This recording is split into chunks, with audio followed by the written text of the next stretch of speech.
Hallelujah. परमेश्वर का अनुग्रह है कि हम फिर से प्रभु के चरणों में जा सके और परमेश्वर की दया है मेरे प्रियो कि हम प्रत्येक दिन परमेश्वर की ओर से अनुग्रह प्राप्त करते हैं और अपने जीवन में हम आगे बढ़ते चले जाते हैं। मैं विश्वास करता हूँ कि परमेश्वर का अनुग्रह आप प्राप्त कर रहे हैं और परमेश्वर की सामत में आप बढ़ रहे हैं, क्योंकि परमेश्वर की योजना हर एक मनुष्य के लिए है कि उसके लोग जो है हर समय उन्नति को प्राप्त करें, सफलताओं को प्राप्त करें, परमेश्वर की आत्मा से भरे रहे, ताकि परमेश्वर जो है अपनी सामत को अपने लोगों पे प्रकट करे। पर परमेश्वर की योजना से मनुष्य खुद ही दूर हो जाता है, परमेश्वर की इच्छा से मनुष्य खुद ही दूर हो जाता है, जिससे कि परमेश्वर जो प्रतिज्ञाएं हमारे जीवन के लिए करता है वो हम पूरी होते हुए नहीं देखते हैं। हाँ मेरे प्रियो, परमेश्वर की योजना थी कि इज़राइल के लोग जो बंधुआई में थे वो उसमें से छुड़ाए जाए और परमेश्वर उनको उस प्रतिज्ञा के देश में लेके जाए जो परमेश्वर देना चाहता था। हाँ मेरे प्रियो, परमेश्वर की आशीषें उस देश में थी जो परमेश्वर ने इज़राइल के लोगों के लिए प्रतिज्ञा करी थी। वो कनान देश में इज़राइल के लोगों को लेके जाना चाहता था और परमेश्वर जो है उन लोगों को ले जाके अपनी महिमा वहाँ पे करवाना चाहता था। हाँ मेरे प्रियो, उस संसार में जब हम है और अपने जीवन को जी रहे हैं तो परमेश्वर चाहता है कि हम उसके साथ रहें। जो प्रतिज्ञाएं परमेश्वर ने हमारे जीवन के लिए की है, जो योजनाएं परमेश्वर ने हमारे लिए बनाई है, वो हमारे जीवन से पूरी हो। पर बहुत सी बार मनुष्य जो है इन सारी बातों से विफल हो जाता है, उसके जीवन में असफलताएं आती है, निराशा आती है, क्योंकि हम परमेश्वर की बहुत सी बातों को समझ नहीं पाते हैं। इसलिए हमें प्रार्थना करना है कि परमेश्वर जो है अपनी आत्मा से हमें भरे और पवित्र आत्मा की अगुवाई में हम चले गए तो परमेश्वर अपनी सारी बातों को और सारे प्रकाशनों को हम पे उड़ेलेगा और हम कभी परमेश्वर की प्रतिज्ञा से, परमेश्वर की योजना से कभी दूर नहीं होने पाएंगे। हाँ मेरे प्रियो, परमेश्वर की योजना थी कि वो इज़राइल के लोग जो है मिस्र में से निकल के उस कनान देश में जाए, उस प्रतिज्ञा के देश में जाए जो परमेश्वर देना चाहता था। और हम देखते हैं कि मिस्र देश में से कनान देश की जो यात्रा थी वो सिर्फ 40 दिन की थी। वो सिर्फ 40 दिन की यात्रा थी मेरे प्रियो, और परमेश्वर ने उनके लिए एक महान योजना को तैयार किया था और परमेश्वर खुद उनकी सहायता करना चाहता था। कोई मनुष्य उनकी सहायता के लिए तैयार नहीं था, परंतु परमेश्वर ने अपने दासों के द्वारा अपनी योजना को प्रकट किया और वो यात्रा जो थी वो सिर्फ 40 दिन की थी। अगर हम बाइबल के हिसाब से देखते हैं, अगर हम बाइबल स्टडी के हिसाब से अगर देखते हैं तो हम देखते हैं कि एक तेज गति से चलने वाला व्यक्ति अगर तेज गति से चलता है तो वो मिस्र में से उस प्रतिज्ञा के देश का जो सफर है वो सिर्फ 1 हफ्ते में तय कर सकता है। हाँ मेरे प्रियो, सिर्फ 1 हफ्ते में। और परमेश्वर चाहता था कि उसके लोग बंधुआई में से निकले और उस कनान देश में जाए जहाँ पे परमेश्वर की आशीष थी। आज परमेश्वर हमसे यही चाहता है कि हम बंधुआई में से निकले, जिस बंधन में हम पड़े हुए उस बंधनों में से निकले, उस श्रापों में से अपने जीवन में से निकले जो पीढ़ी दर पीढ़ी चलते आ रहे हैं। परमेश्वर चाहता है कि उस सारे बातों से हम मुक्ति पाए जो हमारे जीवन में काम कर रहे हैं और उसके बोझ के तले हम अपने जीवन को जी रहे हैं। ये परमेश्वर चाहता है मेरे प्रियो। सिर्फ 40 दिन का सफ़र था जो परमेश्वर उनको पहुंचाना चाहता था और परमेश्वर उनको आशीष देना चाहता था। ये मसीह जीवन है। इस जीवन में जब भी आप प्रार्थना करेंगे परमेश्वर आपको अपनी आशीष से जरूर से भरेगा, क्योंकि परमेश्वर स्वर्ग से आपकी प्रार्थना को सुनता है। पर बहुत सी बार मनुष्य जो है दुखों में चले जाता है, उस रोने की वादियों में चले जाता है, क्योंकि बहुत सी बार जो है अपने लिए ही मनुष्य जो है वो असफलताओं को लेके आता है, अपने लिए अपनी बातों के कारण ही वो रुकावट को लेके आता है, जिससे कि परमेश्वर की आशीष हमारे जीवन में काम नहीं करती। और जब परमेश्वर चाहता था कि उसके लोग मिस्र में से उस गुलामी से निकल के उस प्रतिज्ञा के देश में जाए, तब परमेश्वर ने अपने दास को कहा कि इन 12 जाति में से, इस 12 गोत्र में से तू 12 लोगों को चुन ले, ताकि उस देश में जाए और उस देश का जो है सुसमाचार लेके वो वापस आए। तब परमेश्वर के दास ने 12 गोत्र में से 12 लोगों को चुना और 12 लोगों को उस देश में भेजा ताकि वहाँ से वो सुसमाचार लेके आए। हाँ मेरे प्रियो, और जब 12 लोग में से सिर्फ 2 ही लोग जो है वो परमेश्वर पे विश्वास करके एक अच्छा सुसमाचार उन्होंने लेके आया, और उन्होंने विश्वास किया कि परमेश्वर हमको उस देश में लेके जाएगा, उस प्रतिज्ञा के देश में, और अपनी प्रतिज्ञा को, अपनी वाचा को पूरी करेगा। और वो 2 लोग थे, यहोशू और कालेब, और इन लोगों ने परमेश्वर पे विश्वास किया। परंतु 10 लोग जो है वो आए और बुरा सुसमाचार लेके आया। उन्होंने कहा कि वो शत्रु जो है हमसे बलवंत है, हमसे अधिक प्रभावशाली है, हम उसे कभी नहीं जीत पाएंगे, और परमेश्वर जो है अपनी प्रतिज्ञा कभी पूरी नहीं कर पाएगा। उन्होंने एक बुरा सुसमाचार लेकर उन लोगों के पास आए, और लोग भी उन पे विश्वास कर नहीं पाए, जिससे कि 40 दिन का जो सफ़र था वो 40 साल में परिवर्तित हो गया। और इज़राइल के लोग जो है वो 40 साल भटकते रहे, और परमेश्वर की योजना को उन्होंने विफल कर दिया, परमेश्वर की सामत को उन्होंने विफल कर दिया। वो परमेश्वर की इच्छा के खिलाफ उन्होंने मनुष्य पे विश्वास किया, और उन्होंने, वो 10 लोगों ने ये विश्वास किया कि शत्रु उनसे प्रभावशाली है, वो परमेश्वर कभी उनको कभी उनके ऊपर जीत नहीं दिलाएगा, कभी विजय नहीं दिलाएगा। और उन्होंने ये विश्वास कर लिया मेरे प्रियो, और एक बुरा सुसमाचार लाके उन लोगों में फैला दिया। परंतु हम देखते हैं कि जब कालेब और यहोशू ने परमेश्वर पे विश्वास किया, और परमेश्वर के द्वारा विश्वास करने के द्वारा उन्होंने एक अच्छा सुसमाचार सुनाया, तो ये यहोशू ही है जो आगे चल के परमेश्वर का भविष्यवक्ता बनने पाया, परमेश्वर की आत्मा से भरा गया। और जब यहोशू की किताब में और पहला अध्याय में हम पढ़ते हैं, तो परमेश्वर ने उससे प्रतिज्ञा करी कि मैं तेरे संग संग चलूँगा और मैं तुझे प्रभावशाली बना दूँगा। हाँ मेरे प्रियो, जो परमेश्वर पे विश्वास करते हैं, और वो ये पूर्ण संपूर्ण हृदय से ये विश्वास करते हैं कि परमेश्वर उन्हें विजय को दिलाएगा, शत्रु पे विजय को दिलाएगा, और जो परमेश्वर कहता है उसे वो पूरा जरूर करेगा, चाहे समय लगे। हमारी प्रार्थनाएं हमें जारी रखना है, और परमेश्वर आपके लिए जो कुछ भी कहता है उसे वो जरूर पूरा करेगा। 10 लोगों ने बुरा सुसमाचार लाया, और उसमें से परमेश्वर की योजना विफल हो गया। 40 दिन का सफ़र 40 सालों में परिवर्तित हो गया। 25 लाख लोग जो है वो परमेश्वर की योजना से दूर हो गए। हाँ मेरे प्रियो, आज अगर हम परिवार के मुखिया हैं, अगर आज हमारे पीछे लोग हैं, और आज हम परमेश्वर के करीब नहीं है, हम अपनी इच्छा के अनुसार जी रहे हैं, और हम सोचते हैं कि परमेश्वर हमको कभी विजय नहीं देगा, तो हमारे पीछे जो लोग हैं, हमारे पीछे जो हमारा परिवार है, आपके बच्चे हैं, वो कभी परमेश्वर की योजना को पूरा होते नहीं देखेंगे। परंतु अगर आप यहोशू के समान विश्वास करते हैं, कालेब के समान विश्वास करते हैं, तो आप और आपका घराना आशीषित होने पाएगा, आपके बच्चे आशीषित होने पाएंगे, आपके पीछे जो लोग हैं वो आशीषित होने पाएंगे, और वो भी परमेश्वर की योजना को देखने पाएंगे। हाँ मेरे प्रियो, यहोशू ने परमेश्वर पे विश्वास किया, और ये यहोशू ही है जो प्रतिज्ञा के देश पे पहुंचने पाया। हाँ मेरे प्रियो, जो परमेश्वर आपसे कहता है वो आप अपने जीवन में करें। परमेश्वर की प्रतिज्ञाएं आपके जीवन में जरूर से पूरी होगी। आप अपने जीवन में जरूर से उस बातों को देखेंगे जो परमेश्वर आपके लिए कहता है। अगर आप प्रार्थना करने वाले व्यक्ति हैं, परमेश्वर के वचन को पढ़ते हैं, उसका मनन करते हैं, और उसके वचन पे विश्वास करते हैं, तो आपके लिए प्रतिज्ञा का देश रखा गया है, आपके लिए परमेश्वर की आशीष रखी गई है, आपके लिए परमेश्वर का सामर्थ रखा गया है। आप उस अनुग्रह से भरे जाएंगे जो परमेश्वर की ओर से हो गया, आप उस पवित्र आत्मा से भरे जाएंगे, और खुद परमेश्वर आपकी सहायता करेगा, क्योंकि परमेश्वर आपके साथ है और उसका अनुग्रह आपके साथ है। इसलिए कभी डरे नहीं।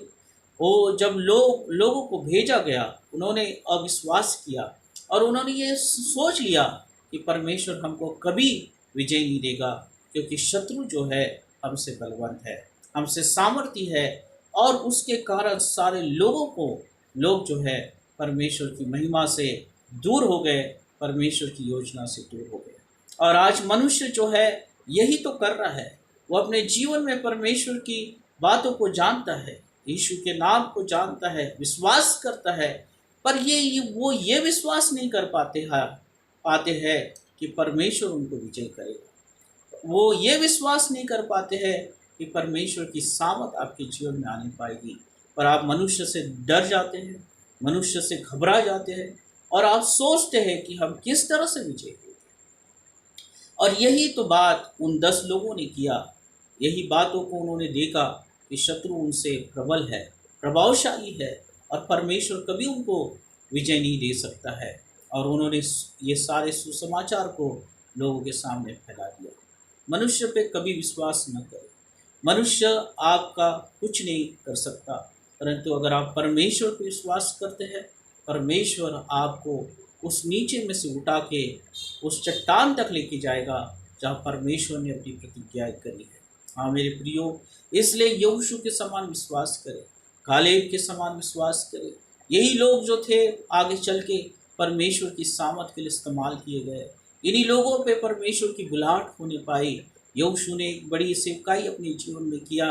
परमेश्वर ने उसके साथ प्रतिज्ञाएं करी और परमेश्वर ने कहा कि मैं तेरे संग संग चलूँगा, मैं तुझे प्रभावशाली बनाऊंगा। ये व्यवस्था की पुस्तक तेरी चीत में से न हटे। और जब तू ऐसा करेगा और जब तू जो भी काम करेगा तू सफल होने पाएगा। हाँ मेरे प्रियो, एक अच्छा सुसमाचार आपके लिए है जो यहोशू ने उन लोगों के पास लेके आया और उन्होंने कहा कि परमेश्वर हमको विजय देगा, परमेश्वर सामर्थी परमेश्वर है। यही सुसमाचार जो है परमेश्वर आपको देना चाहता है कि परमेश्वर जो है सामर्थी है, आपके लिए हर एक कामों को करना चाहता है। सिर्फ आप विश्वास करें नहीं, और ये 40 दिन का सफ़र सिर्फ 40 दिनों में ही पूरा करें। नहीं तो ये सफ़र जो है 40 साल में जब परिवर्तित हो जाएगा तो हम उस परमेश्वर की महिमा से रहित हो जाएंगे, परमेश्वर की महिमा से दूर चले जाएंगे। इसलिए अपनी आत्मा को परमेश्वर के हाथ में समर्पित करें, अपने जीवन को परमेश्वर के हाथ में समर्पित करें। जिस क्षेत्र में आप कमज़ोर है और जो बातें आप पे प्रबल है और जो बातें परमेश्वर के विरोध में जो आपसे छूट नहीं रही है, उन बातों के लिए प्रार्थना करें, अपने जीवन को परमेश्वर के हाथ में समर्पित करें और परमेश्वर से कहे कि प्रभु मैं विश्वास करता हूँ कि तेरी योजना मेरे लिए भलाई की है।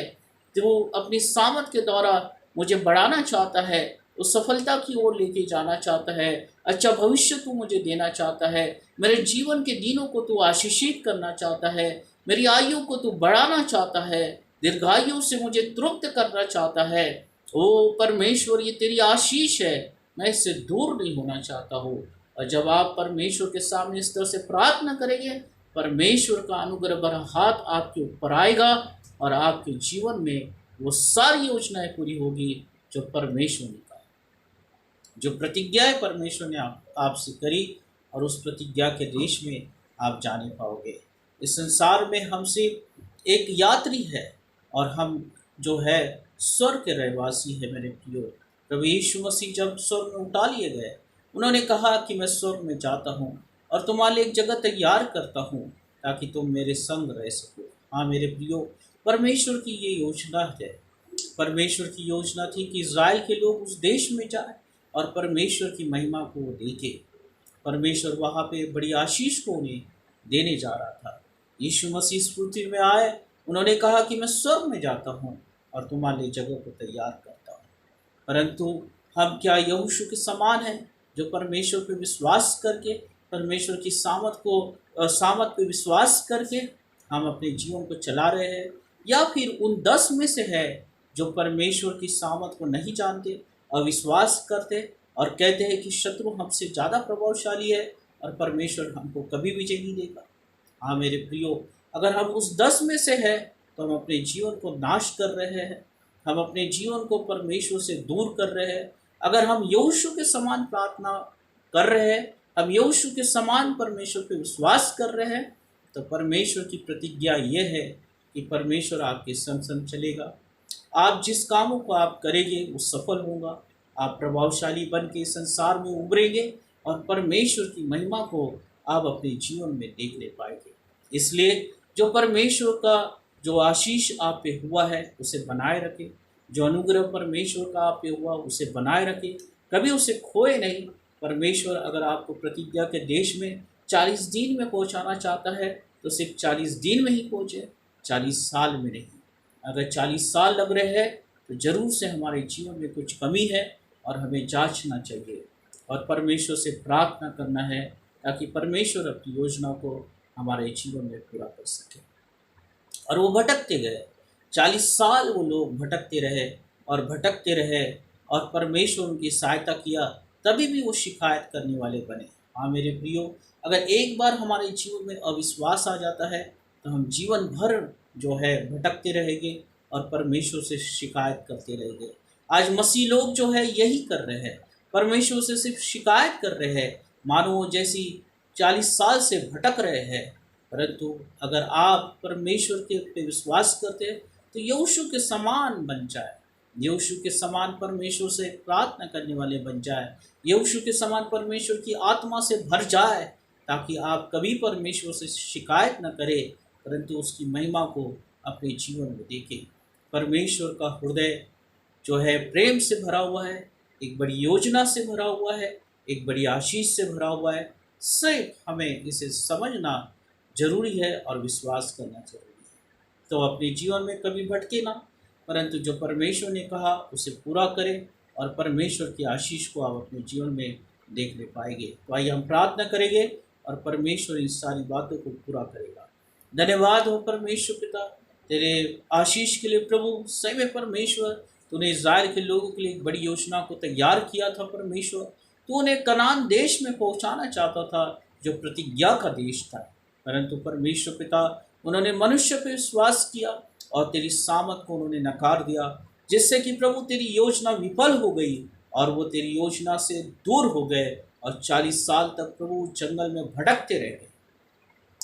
परमेश्वर पिता, आज मैं प्रार्थना करता हूँ कि तेरे लोग जो आज भटक रहे हैं वो भटके ना प्रभु, परंतु वो तेरी आत्मा से इसी समय भरे जाए, तेरे विश्वास से वो इसी समय भरे जाए और प्रभु उस प्रतिज्ञा के देश में पहुँचने पाए जो तू उन्हें देना चाहता है। हर एक बंधन टूटने पाए, हर एक पाप जीवन से जाने पाए, हर एक अधर्म जीवन से जाने पाए और परमेश्वर पिता तेरे करीब तेरे लोग और अधिकाई से आए, ताकि परमेश्वर पिता तू उनके साथ प्रतिज्ञाएं करे और तेरी योजना परमेश्वर उनके जीवन में पूरी हो, तेरी आशीषें उनके जीवन में पूरी हो, अपने जीवन में प्रत्येक दिन उन्नति की ओर जाए, सफलता की ओर जाए, संपन्नता को देखे परमेश्वर और तेरे नाम की वो महिमा करे, ऐसा तू होने दे प्रभु। इसी समय जो लोग परमेश्वर सुन रहे हैं और इस वचन के द्वारा आशीषित हो रहे हैं, परमेश्वर इसी समय तो उनके लिए प्रतिज्ञा कर कि परमेश्वर तेरी आशीष उनके जीवन में हमेशा बनी रहेगी।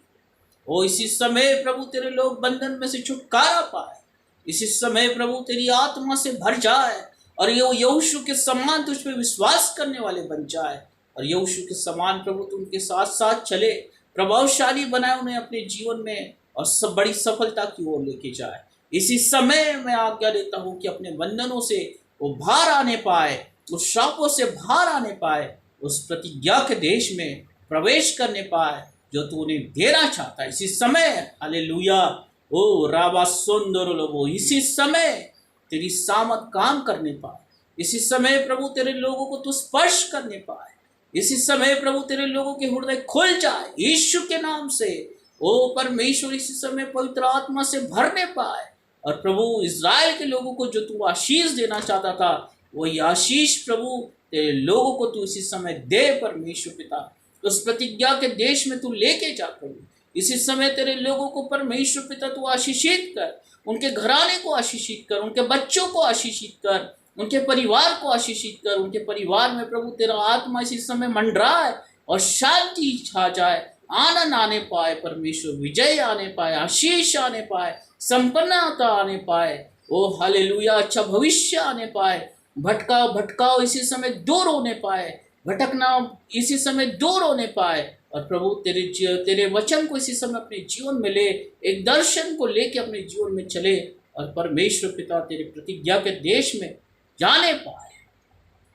यस ओ लॉर्ड, हालेलुया, ओ हालेलुया, हालेलुया। धन्यवाद हो परमेश्वर, सारी बातें तेरे हाथ में प्रभु, तेरे लोगों को तू आशीषित कर यीशु के नाम से, आमीन। प्रभु आप सबको आशीषित